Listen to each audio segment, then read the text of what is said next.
আপনারা দেখছেন যে আমার সামনে যে V8S যে নতুন সাউন্ড কার্ডটি রয়েছে, এই সাউন্ড কার্ডটি ব্যবহারের সময় কম্পিউটারে ব্যবহার করার সময় অনেক সময় দেখা যাচ্ছে যে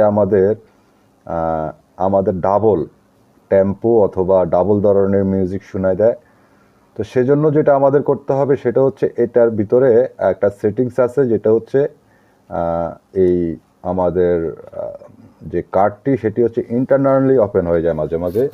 সেটি হচ্ছে অফ করার জন্য আমাদেরকে ডান পাশ থেকে এই ডান পাশ থেকে সেকেন্ড, এই যে সেকেন্ড দ্বিতীয়,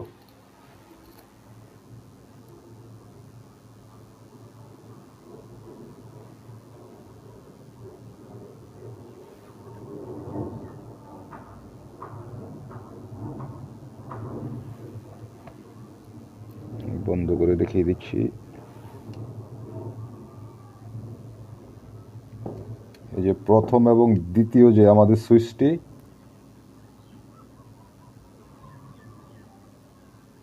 লেখা রয়েছে ইন্টারনাল প্লে।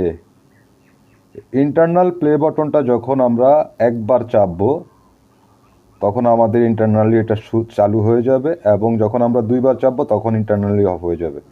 তো কখনো কখনো এটা দেখা যায় অন করার সময় বাই ডিফল্ট ইন্টারনালি অন থাকে। তো সেই ক্ষেত্রে যদি রেকর্ডিংয়ের সময় ডাবল ধরনের টেম্পো শোনা যায়, তখন হচ্ছে এই ইন্টারনালি এটার মধ্যে একবার প্রেস করলেই আপনার সেই জিনিসটা সলভ হয়ে যাবে। ওকে, ধন্যবাদ। পরবর্তীতে এ ধরনের আরও টুকিটাকি অনেক জিনিস নিয়ে আপনাদেরকে জানাবো এটি সম্পর্কে। আমার চ্যানেলটাকে সাবস্ক্রাইব করে আমার সাথে থাকবেন এবং আপনাদেরকে নতুন নতুন ভিডিও দেওয়ার জন্য সহায়তা করবেন। অনেক ধন্যবাদ।